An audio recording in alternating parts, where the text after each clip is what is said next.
Hi everyone. These are my thoughts on chapter 6. Um, I always say that I'm going to talk a lot, and I end up saying like more than 20 minutes. But um, I think this is one of the chapters that made me, think the most because it's one that I am not really familiar with. But I did. I mean, it is very sad to see that basically all the argument is based on feelings and especially towards the end of the chapter, that the transgender argument stands on people who are really intersex. Um, so anyway, in page 194, she says, today the accepted treatment is not to help persons change their inner feelings of gender identity to match their body, but to change their body through hormones and surgery to match their feelings. Um, I know that many of you are not on Twitter, but like there was this photo circulating of a girl who's probably not even 12 years old, and she's just next to a doctor smiling with her. Um, and she had top surgery, and you could see, the all the stitches around her breast area, and I just, that makes me angry, but also I think deeply sad and disturbed at how doctors, right? Doctors that are trying to help these young ones are just basically being ruled by the feelings of a child. Um, and obviously, the argument goes as she keeps on moving on the book on situations where, and this also reminds me of this other book that I read. I don't think I finished it. I was very close to finish it. It's called uh, Irreversible Damage by Abigail Schreier, I think. All these statistics and all this data of this transgender frenzy that is just happening in clusters of teenage girls, especially girls, that one comes out as transgender and then the other one comes out as transgender. And it's almost like, it's like the new thing, right? Because the popularity among them boosts because everybody gives them the attention that not necessarily that they need or that they want, and these might be people who are really struggling with gender dysphoria, which is a real thing, but the solution is just not the right one.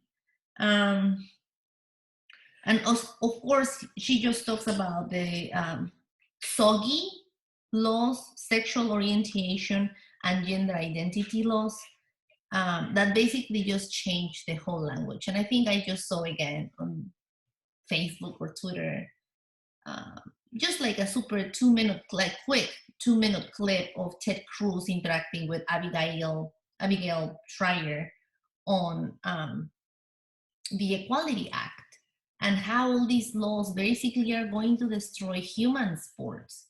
Because, and I did see this on the news like a long time ago, that these two biological boys, out of the 14 championships or just stuff that you needed to, like get scholarships and stuff to get into college, two boys won 13 out of the 14 tournaments.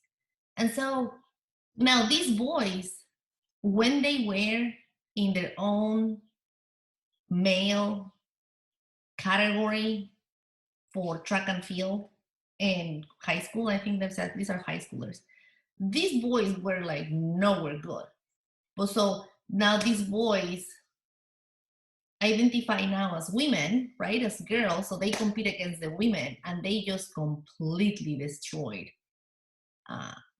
all these years of training that these girls had had. And that's unjust. Scientific facts do not matter in this argument. And basically, no matter what your gender philosophy is, this is so true. Like when you go to the doctor, and that doctor is gonna put you on the operating table because he needs to put you under anesthesia. The doctor wants to know your weight and your original sex, your biological sex, in order to give you the best possible health care that he can. And there are so many categories now of genderqueer, bigender, pangender, gender fluid. I actually read the other day that you can identify yourself as a tree. That's just real. I'm not making that up. And the way it goes is that these individuals want to impose their feelings on every one of us, right? So basically, you will bow to us. So it actually, she mentions Rod Dreher in page 198, and I really, really want to put that book for your consideration in the next voting. It's called Live Not by Lies, and how the centers, right, can just, especially Christians. I don't think I think he's Christian. Well, in his Twitter bio, he says that he is an Orthodox Christian.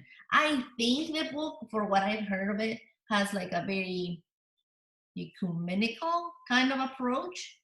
I'm not sure, I haven't read it. So, but people that I really trust are recommending the book on how to fight this battle, right? Because they are fighting for the dictionary and they are fighting for the language, right? And in all these issues, like they don't call it murder, right? They call it abortion. They don't even mention abortion. They say reproductive rights,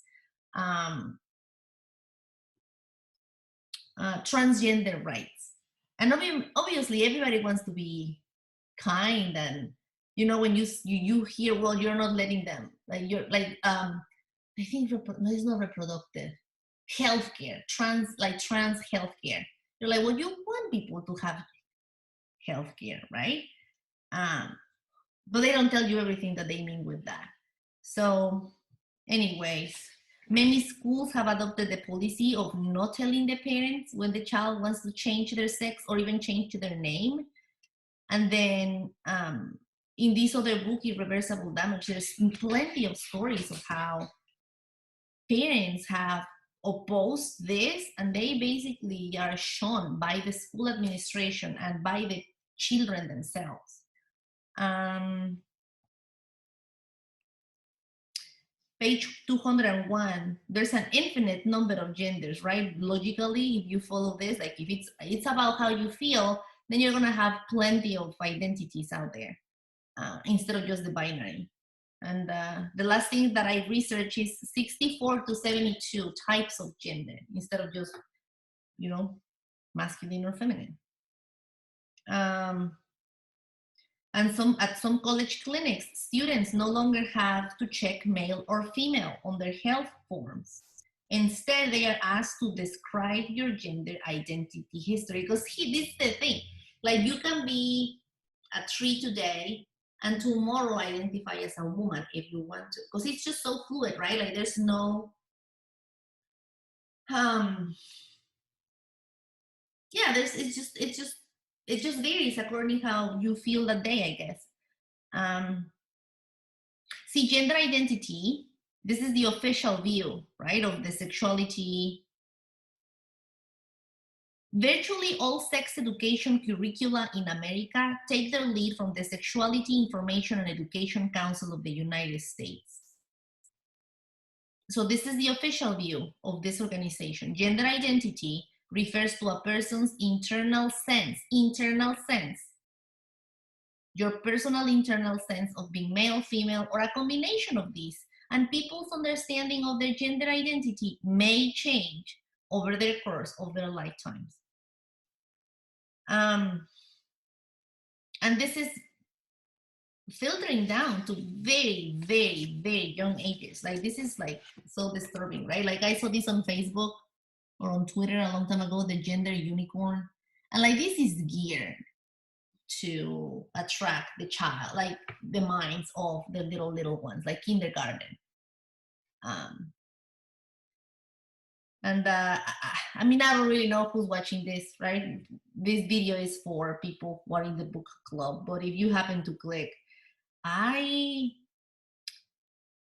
have never made a statement that like you have to homeschool. I'm not saying everybody has to homeschool or everybody has the opportunity, but like I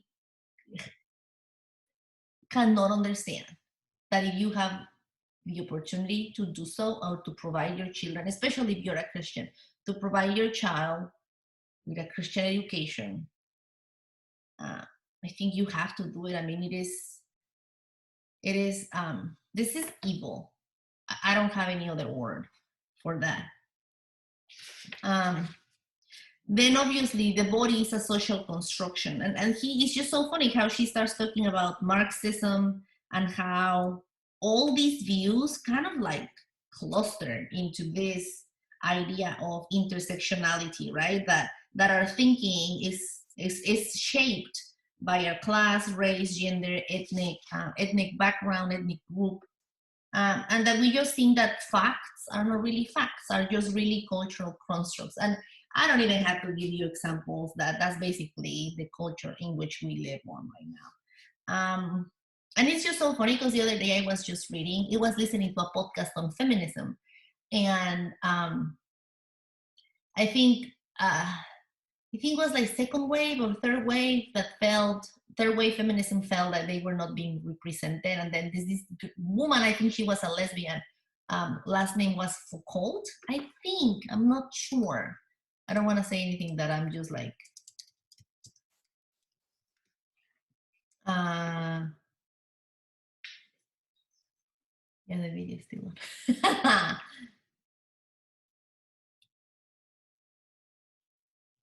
No, I think that he was a man. He was a man. But they were very influenced. The feminist perspective on power was, they were really influenced by Foucault, which was somebody, Michel Foucault, Ideas on Sexuality, Ideology, and Power, established him as one of this century's most influential thinkers. So when you think about that, and you try to understand feminism, all of these, like all these critical theory and critical race theory and all of that, just comes from the same cultural, like the same worldview. Obviously, if you want to protect women's rights, you must be able to say what a woman is. And so now it's like in this LGBT whatever train that we are on Q, and I think they're trying to add P for pedophilia. And now a parent wants to marry his child or her child. We don't know. I think that happened yesterday or 2 days ago, that they're fighting to be able to marry. And not being criminalized or charged with incest. Like if you think about all these things, now they're like arguing. These letters are like at each other now, right? Because lesbians say no. This is what I've read. Lesbians say no, we are women. We believe science, right? We are biologically women, and we like women. Like that's what I like. And now transgender women, which are men with penises, but identify themselves as women, are saying, so the T, these transgender women, which are really men, are saying to the lesbians, you are racist, you are a transphobe if you do not engage in a relationship with me just because I have a penis. And so these lesbians are saying, you're a man and I like women, right? That's exactly why I'm a lesbian, because I like women. So now they are at each other, which to me is just like, this is just so stupid. But it's not stupid. It's just real people suffering through all of these things and rejecting, obviously, the sexual Christian ethic, the Christian sexual ethic. La Leche League, it's just an organization, just breastfeeding, that I follow on Facebook, and they are now, this is one of their, it says activists have protested the practice of referring to pregnant women or lactating mothers, and instead, because trans men, right, so women who identify themselves as men, born female can also get pregnant and lactate. So you can get pregnant and lactate. I don't care how you identify yourself with, you're a woman. But so now they don't call it breastfeeding, they want to call it chest feeding, to be inclusive of trans men. And so who is to stand for the truth? Who's gonna tell these people the truth? And I say the church, the Christians. She says something. I just don't know exactly what it is.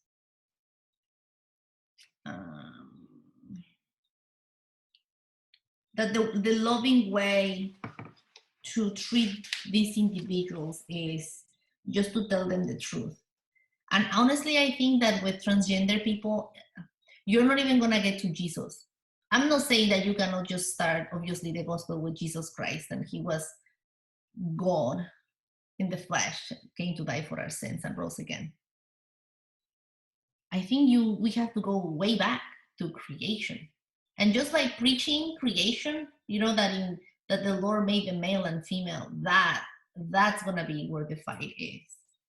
And this is just only, in my head, it's just Romans 1, right? Like how a culture that is just far, far, far, far, far away from God, like the last thing that happens, right? Like if you continue reading Romans 1, I mean, it's just basically idolatry of the self.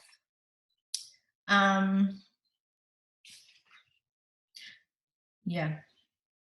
Loving God means loving those who bear his image in the world, helping to liberate people who are trapped by destructive and dehumanizing ideas. And I think, honestly, this is just my personal opinion.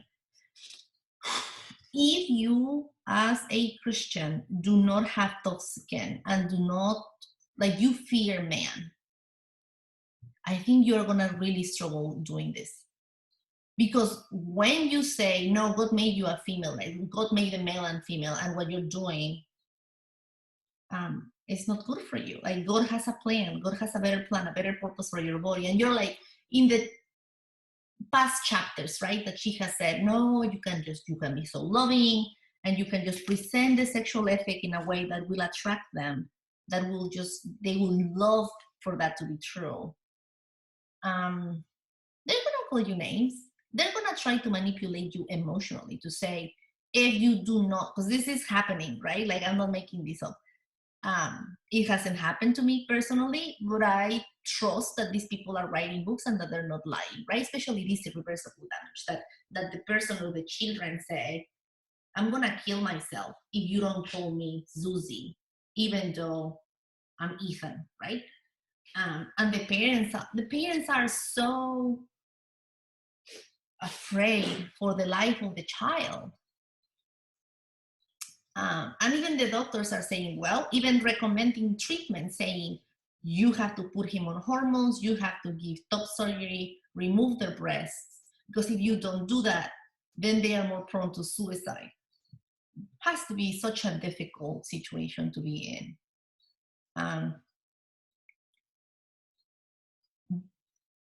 And so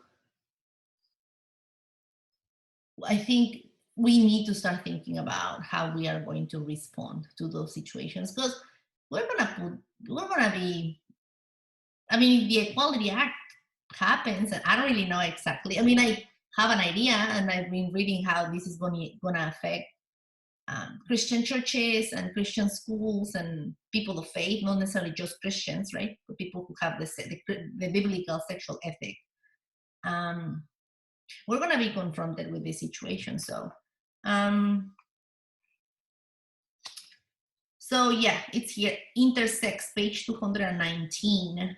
Intersex is a biological condition. These people were formerly called hermaphrodites. They are perfectly comfortable adopting either a male or a female gender identity and not seeking a genderless society or to label themselves as a member of a third gender class. These people's genitals, because of the fall, are genuinely ambiguous. And then the parents made a decision at the beginning, right? And so this is the argument, that for these people who are intersex, the parents assigned them a sex when they were born. because they could not differentiate whether they were boy or whether they were girl. And so the parents are the ones who made the choice. And so later in life, that child grew up to identify himself or herself as the opposite sex because of the genetical issue that happened to them. But this is a real genetic biological condition. However, this is the argument that transgender people are saying at birth, right? That their mom or their dad, their parents assigned them a sex that they're not there. But the issue with transgender people is that they did have a biological, it was obvious whether they were boys or girls, right? Based on the genitals.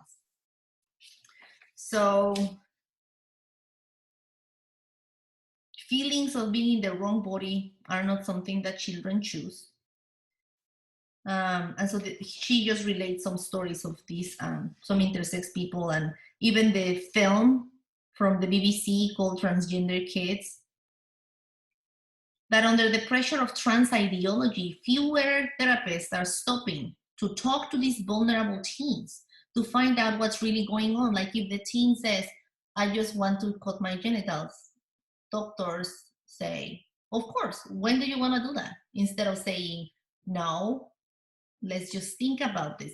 Let's just see why are you feeling the way you're feeling, and try to deal with it.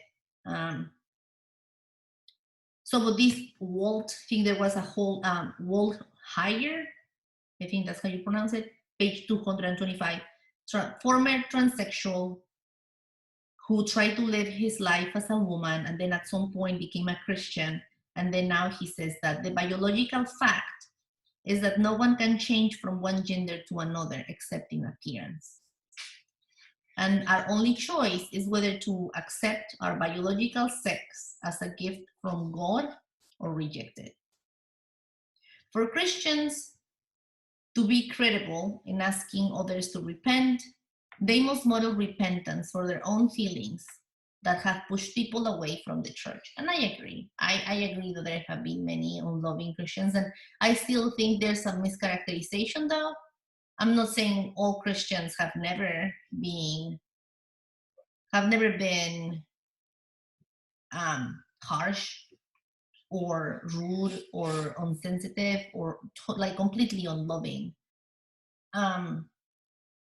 I just know that when I was not a Christian, somebody tried to share the gospel with me, and I felt that was totally unloving and bigoted. So there is a reality in which we obviously have to guard our mouths and we have to speak the truth in love. But we, again, I think I have said this many times, when you preach the truth, they're going to perceive it as hate. And so you don't have to be hateful on purpose. Just know that when you preach the gospel, people are going to hate that, especially if the Lord is not working in their lives. But we have to be faithful and share the truth and plant those seeds and just trust that the Lord will, in time, just call these people, whomever he chooses, to himself. Anyways, I think that's it on chapter 6. Bye. That was quick, hopefully. Yeah. It wasn't that quick. It wasn't that like long like other ones. Probably 15, 20 minutes, let's see.